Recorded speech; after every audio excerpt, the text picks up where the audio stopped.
Hello students, आज हम देखेंगे चैप्टर 13 टाइम एंड मोशन। तो हम देखेंगे टाइम क्या चीज़ है।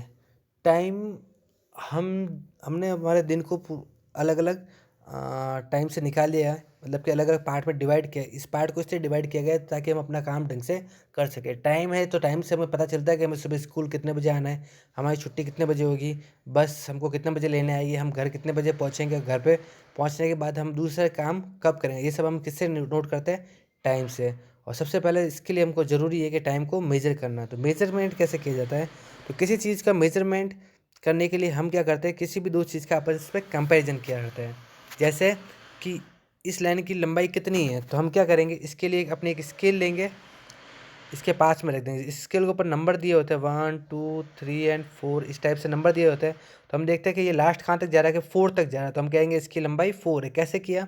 हमने इस लाइन को इस स्केल के साथ कंपेयर किया। तो कंपैरिजन से ही हमेशा क्या होता है, मेजरमेंट निकलता है। बिना कंपैरिजन के हम कभी भी मेजरमेंट नहीं कर सकते। आपने देखा होगा कि टेलर वगैरह जो होता है, किसी कपड़े की लंबाई को मेजर करना होता है तो उनके पास एक स्केल होता है, एक लंबी सी लाइन होती है मीटर की, उसके अंदर वो 2-3 बार इस कपड़े को मेजर करता रहता है। यानी इस कपड़े को इसके पास जो स्केल है उससे वो क्या कर रहे हैं, बार बार कंपेयर कर रहे हैं। इसी टाइप से हम किसी की चीज़ को कंपेयर कर सकते हैं। तो कंपेयर करने के लिए हम क्या करते हैं, कंपेयर करने के लिए हमारे पास एक यूनिट होनी ज़रूरी है। Fix of unit of amount नहीं होगा हमारे पास, तो हम किसी चीज़ को कंपेयर करेंगे तो उसके अंदर क्या होगा, चेंज हो सकता है। जैसे हमें किसी की डिस्टेंस को मेजर करना है तो हमने एक यूनिट बना रखी है मीटर। मीटर से क्या समझ में आता है कि इतनी डिस्टेंस को हम 1 मीटर कहेंगे। अगर ये नहीं रखते तो क्या होता है, कोई कुछ अलग क्वान्टिटी से मेजर करता है, कुछ अलग क्वान्टिटी मेजर करता है, तो इस मेजरमेंट का कोई मतलब नहीं होता। तो मेजरमेंट के लिए हम क्या करते हैं, एक फिक्स कोई ना कोई यूनिट रखते हैं। तो ये यूनिट किसके ऊपर डिपेंड करती है? तो इसके लिए इंटरनेशनल सिस्टम ऑफ यूनिट्स बना हुआ है, सिस्टम ऑफ इंटरनेशनल ब्रांच है। ये जो इंटरनेशनल सिस्टम होता है, इसकी जो यूनिट है, ये यूनिट को डिसाइड करता है हर फिजिकल क्वांटिटीज़ की। फिजिकल क्वांटिटीज़ क्या है? ऐसी क्वांटिटीज़ जो एंडलेस है, मतलब कि in various situation length, mass, time, area and volume volume वगैरह, ये सब क्या है, फिजिकल क्वांटिटीज़ है। तो इनको हम मेजर करने के लिए यूनिट की ज़रूरत पड़ती है। तो यूनिट के लिए एक पूरे वर्ल्ड के अंदर एक सिस्टम बनाया गया है, इसको बोलते हैं एसआई यूनिट। एसआई यूनिट से हम किसी भी फिजिकल क्वांटिटी की यूनिट डिसाइड करते हैं। जैसे कि हमने जो लेंथ की जो यूनिट है उसको किससे रिप्रेजेंट किया है, मीटर से। ओके। और जो हमारा मास है, बॉडी का मास, उसको उसको हम किससे रिप्रेजेंट करते हैं, मास को किलोग्राम, इसकी एसआई यूनिट है। तो मास की एसआई यूनिट क्या है, किलोग्राम है। और रिप्रेजेंट इसको हम स्मॉल एम से करते हैं। तो कभी भी हम जब भी मास की यूनिट रखेंगे, हमारे जो भार वगैरह वेट वगैरह है उसको हम किलोग्राम में ही मेज़र करते हैं। ये सब इसकी क्या है, यूनिट है। अब टाइम का मेजरमेंट कैसे करते हैं? तो टाइम से क्या समझ में आता है आपको, घड़ी के अंदर का टाइम नहीं। घड़ी के अंदर जो टाइम होता है उसके अलावा भी दिन दिन वगैरह है, मंथ है, और ईयर्स वगैरह है, ये सब किसके अंदर आता है, टाइम के अंदर ही काउंट होता है। तो इन सबको मिला के हम क्या कहते हैं, टाइम कहते हैं। इन टाइम को कैसे मेज़र किया जाता है? तो सब बहुत पहले टाइम के अंदर जो हमारे पास ये क्लॉक वगैरह नहीं थी, तो हम क्या करते हैं, सैंड क्लॉक का यूज़ करते थे। सैंड क्लॉक का मतलब ये ऐसा अपर्चर होता था, इसके अंदर कैसे इस टाइप से भरा हुआ होता था, और नीचे एक छोटी सी पाइप होती है, नीचे वापस लगा हुआ होता था। यहाँ पे हम सैंड रख देते थे। ये सैंड क्या होता है, दिन भर यहाँ से खाली होती रहती थी और नीचे बढ़ती जाती थी। जब ये पूरा खाली हो जाता था तो फिर हम इसको क्या करते, पलट के इसको चेंज करते, वापस भरा हुआ ऊपर आ जाता और खाली नीचे। तो इससे हम फिक्स रखते थे कि भाई इतना खाली हुआ, इतना खाली हुआ, इतना खाली हुआ, तो इसमें कितना टाइम लगता है। इस टाइम को हमने क्या कर दिया, डिवाइड कर दिया। इस टाइप से हम पहले मेजर करते थे। फिर एक नया एपर्चर बनाया जिसके अंदर हम सनलाइट का यूज़ करने लगे। सनलाइट का यूज़ कैसे करने लगे, देखिए ये क्या है, सनडेल है। सनडेल के अंदर क्या होता है कि एक इस टाइप का स्केल बना हुआ था, और जिसके सामने हमने क्या रख दी थी, एक ऐसे डंडी रख दी थी। जैसे ही सन की लाइट आती थी इसके ऊपर, तो अर्थ क्या पूरे दिन घूमती रहती है, सन की लाइट इसके ऊपर आएगी तो क्या होगा, इसकी एक परछाई बनेगी। ये परछाई हमेशा इसके ऊपर ऐसे बनती थी। तो हमने यहाँ इसको नंबर लगा दी था 1 2 3 4। यहाँ पे जो जिस जगह पे आकर इसकी परछाई बनती थी वो हमारा टाइम फिक्स होता था। तो ये दिन के टाइम बहुत अच्छा अपर्चर था। इसके अंदर हमको इसको बार बार पलटने की ज़रूरत नहीं पड़ती थी। इसको एक ही एंगल पे रखते थे तो हमें टाइम दिखाई दे देता था। जैसे ही सन अपनी पोजीशन को चेंज करता, ये जो परछाई यहाँ पे जिसकी दिख रही है ये क्या होती है, आगे पीछे होती रहती थी, जिससे हम टाइम को आराम से मेज़र कर पाते थे। और दूसरा था वाटर क्लॉक। वाटर क्लॉक क्या चीज़ थी? वाटर क्लॉक भी उस सैंड क्लॉक की तरह ही था। इसके अंदर ऊपर वाले अपर्चर के अंदर क्या भरा होता है, इस टाइप से पानी भरा होता था। इसके अंदर हम पानी भर देते थे और यहाँ से पानी क्या होता था, निकलता रहता था और नीचे हम एक बॉल रख देते थे। इसके अंदर भी हम इसकी छोटे छोटे स्केल बना रखे थे, जितना पानी खाली होता था उस हिसाब से हम अपने टाइम को मेज़र कर लेते थे। आजकल मॉडर्न टाइम में हमने क्या किया है, हमने बहुत सारी क्लॉक वगैरह बना दी है। आपने देखा होगा घड़ी वगैरह जो आपके घरों में लगी होती है, दो टाइप की होती है। एक इसके अंदर क्या होता है, एक कांटा वगैरह लगा होता है, और जबकि दूसरी डिजिटल घड़ियाँ आ गई है जिसके अंदर सीधा ही वो टाइम बता देती है। तो अलग अलग टाइप की घड़ियाँ आती है। अब देखो टाइम अलग अलग है, जैसे कि घड़ी के अंदर मिनट, 1 मिनट बराबर कितना होता है, 60 सेकेंड। आवर्स को 60 मिनट को मिला के 1 आवर बना दिया गया। फिर 24 आवर को मिला के 1 डे, 365 डे को मिला के 1 ईयर, 10 ईयर को मिला के 1 डेकेड वगैरह। इस टाइप से हमने आगे से आगे इसको कन्वर्ट करते गए। जैसे 10 सेंचुरी यानी 100 ईयर को मिला के हमने क्या कर दिया है, सॉरी 100 ईयर को मिला के हम 1 सेंचुरी बना दी। अब सेंचुरी से हमने क्या किया कि जैसे 1000 ईयर होती है तो 10 सेंचुरीज के इक्वल होती है। इस टाइप से हमने इनको अलग अलग बांट दिया। उसके बाद है पेंडुलम। सिंपल पेंडुलम कैसा होता है, जो आपने घड़ी देखी होगी बहुत सारी इस टाइप से, जिसके नीचे ऐसे एक डंडी होती है और नीचे इसके गोल गोल ये लटकता रहता है। तो ये हमेशा हिलता रहता है, एक बार ये इस डायरेक्शन में जाएगा और एक बार ये इस डायरेक्शन में जाएगा। तो क्या होगा, ये बार बार ऐसे ऐसे घूमता रहता है इधर। तो इसको बोलते हैं हम पेंडुलन। पेंडुलन के अंदर जो ये मोशन करता है, इस मोशन को बोलते हैं ऑक्सीलेटरी मोशन। ऑक्सीलेटरी मोशन का मतलब होता है ऐसा मोशन जो किसी फिक्स पॉइंट के इर्द गिर्द घूम रहा हो। यानी ये इसका सेंटर पॉइंट है, ये इसके इधर आ रहा है या फिर इधर आ रहा है, इधर आ रहा है, इधर आ रहा है। यानी अपनी जो मोशन है उसको बार बार क्या करता जा रहा है, ये रिपीट करता जा रहा है।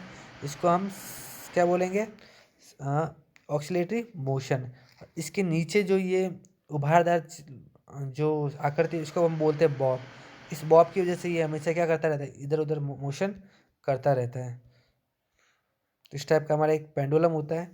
अब क्या होता है, ये पेंडुलम जो होता है इसका time period of pendulum, time period of pendulum किसको बोलेंगे, तो देखिए अगर यहाँ पे मान लेते कोई क्लॉक है, इसका पेंडुलम यहाँ पे, ये इसकी सेंटर पोजीशन है, इसकी मिड वैल्यू है। कौन सी पॉइंट है, इसका मिड पॉइंट है। जब भी ये घूमता है तो सबसे पहले ये इस तरफ जाएगा, इसके मैक्सिमम पॉइंट तक यहाँ तक जाएगा। फिर ये वापस यहाँ से लौट के इधर आएगा, ओके। फिर ये लौट के वापस इधर आएगा। मतलब एक कंप्लीट इसका ऑक्सीलेटर पूरा कब होगा, यहाँ से वापस यहाँ गया और वापस यहाँ आया। मतलब यहाँ से घूमने के बाद वापस इधर ही आना, यहाँ से यहाँ तक ये आधा होगा, फिर वापस यहाँ जाके यहाँ आ गया। इसको बोलेंगे पूरा कंप्लीट एक वन ऑक्सीलेशन कहेंगे। इस पूरे ऑक्सीलेशन के अंदर जितना ये टाइम लगाता लेता है, चाहे वो 1 सेकेंड लेता हो, 2 सेकेंड लेता हो, जो भी टाइम लेता है उसको उसका टाइम पीरियड कहा जाता है।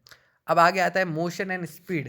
तो मोशन क्या है, हमारी जो बॉडी का जो पोजीशन है किसी भी थिंग्स के कंपैरिजन में जो भी चेंज आ रहा है। जैसे कि यहाँ पर एक पेड़ खड़ा था और हम यहाँ पे खड़े थे, कुछ देर बाद हमने देखा कि हमने क्या किया, हम थोड़ी देर बाद यहाँ आ गए। तो क्या हुआ, हम देखेंगे कि हमारे इस पेड़ के पोजीशन के बीच में कुछ ना कुछ डिफरेंस आ रहा है। इस डिफरेंस को ही हम क्या कहेंगे, मोशन। तो हम जैसे सिंपल भाषा में कहेंगे, हम जो चलते फिरते वो सब हमारा क्या मोशन ही होता है। स्पीड, स्पीड क्या है, स्पीड का मतलब जो हम मोशन कर रहे हैं वो कितने टाइम पीरियड में कर रहे हैं। तो स्पीड का सीधा सा फॉर्मूला है डिस्टेंस अपॉन टाइम। मतलब कि स्पीड, हमने कितने समय में कितना डिस्टेंस कवर किया वही हमारा क्या है, स्पीड है। तो स्पीड का फॉर्मूला हो जाएगा डिस्टेंस अपॉन टाइम। अगर टाइम ज़्यादा होगा, डिस्टेंस कम होगा तो स्पीड घट जाएगी। और टाइम कम है और स्पीड ज़्यादा, डिस्टेंस ज़्यादा कवर हो रहा है तो इसका मतलब स्पीड बढ़ जाएगी।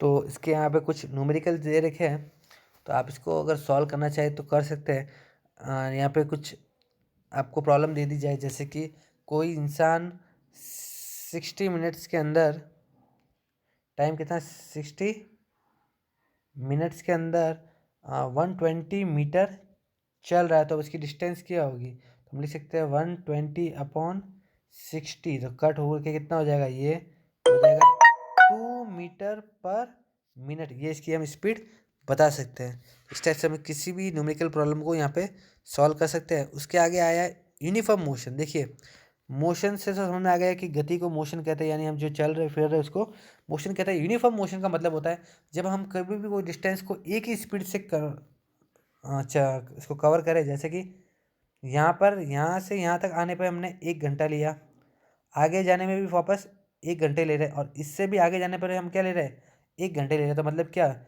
पूरी डिस्टेंस को एक एक घंटे में कवर करेगी। इतना डिस्टेंस भी 1 घंटे, 1 घंटे और 1 घंटे, मतलब हमारी स्पीड क्या कंटिन्यू एक जैसी रह रही है, बदल नहीं रही, हम लगातार एक ही स्पीड से जा रहे हैं। उसको बोलते हैं यूनिफॉर्म मोशन। तो अगर हम इसके बीच में अगर ग्राफ बनाएंगे तो कैसा ग्राफ हमको नज़र आएगा, distance time graph for the uniform motion. इसके लिए ये ग्राफ यहाँ पे बनाया गया है। ये हमेशा ग्राफ निकलेगा आपका जो एकदम स्ट्रेट ग्राफ होगा, इस टाइप से आपको बनाना है। तो यहाँ पे हम लिख देंगे ये वाला है डिस्टेंस, और इस वाला ग्राफ को हम बोलेंगे टाइम। तो टाइम के साथ डिस्टेंस भी सेम रहेगा, तो ये हमेशा सीधा ही बनेगा। तो ये कैसे भी बन सकता है, अगर यहाँ से इसने यहाँ से बनाया हुआ है, इसका मतलब क्या है, पहले ये स्टेशनरी था, उसके बाद ये चलना लगा, चलते चलते ये कैसे चलने लगा है कि एकदम यूनिफॉर्म मोशन से चलने लगा है। नॉन यूनिफॉर्म मोशन की मतलब होता है कि हमने कोई डिस्टेंस कवर किया था, तो पहले हमने 60 मिनट 1 आवर में कवर किए। यहाँ से यहाँ पे वापस हम जब एक 120 किलोमीटर पे पहुँच गए, यानी इससे आगे हम कितना चले, इससे आगे तो हम 60 किलोमीटर ही चले, लेकिन इसको कवर करने में हमने क्या किया, 2 घंटे ले लिए। और फिर क्या हुआ, आगे वाला 60 यानी वापस हम 180 किलोमीटर पे पहुँचे, यानी हमने यहाँ से वापस कितने चले, 60। तो इस पॉइंट पे आते आते हमने क्या किया, 1.5 आवर, यानी यहाँ पे टाइम अलग था, यहाँ पे टाइम अलग था, और यहाँ पे हमने आते आते टाइम अलग ले लिया। अब टाइम क्या हो रहा है, बार बार चेंज हो रहा है, तो क्या होगा कि हमारी स्पीड भी बढ़ रही है और घट रही है। सबसे पहले हमारी स्पीड बढ़ी, कितनी बढ़ी, यहाँ पे यहाँ पे आई तो स्पीड घट गई है। उसके बाद हमने थोड़ी स्पीड बढ़ाई तो कितनी हो गई, तो यहाँ पे देखेंगे हम 60/15, तो यहाँ पे आके हमारी स्पीड बढ़ रही, यानी यहाँ पे टाइम कम ले रहा है तो स्पीड बढ़ गई। यहाँ पे टाइम ज़्यादा ले रहा है यानी स्पीड कम हो गई, और यहाँ पे क्या हो रहा है, टाइम सबसे कम ले रहा था तो यहाँ पे सबसे ज़्यादा स्पीड थी, तो यानी क्या हो रहा है, स्पीड बार बार कम ज़्यादा हो रही है। तो इस कारण इसको बोलते हैं नॉन यूनिफॉर्म मोशन। तो इसका जो फॉर्मूला होता है वो क्या होगा, इसका फॉर्मूला होता है total distance upon total time taken, मतलब कि जितना हमने डिस्टेंस कवर किया उसके